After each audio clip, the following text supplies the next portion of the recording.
មកពីស្រុកឆ្ងាយលោកណាភូមិស្ដុកស្រុកសំបូរភូមិបបោខេត្តកងមាសនគរមានជ័យព្រៃហែមពៀនមានចំនួនច្រើនណាស់500សំពៅថែមទាំងកូនកំណោះខ្ញុំបាទចង់ឲ្យមកវល់ល្វែងច័ន្ទនេះ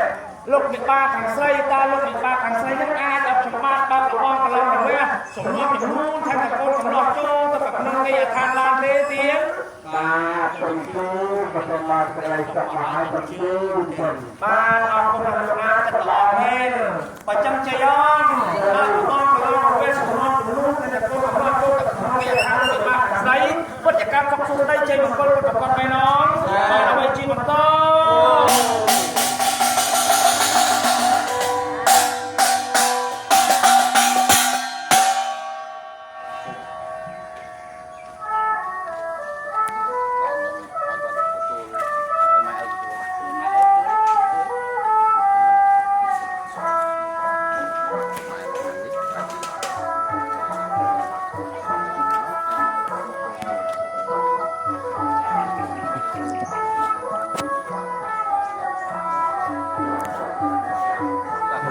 សូមមកឡើងមកនេះមក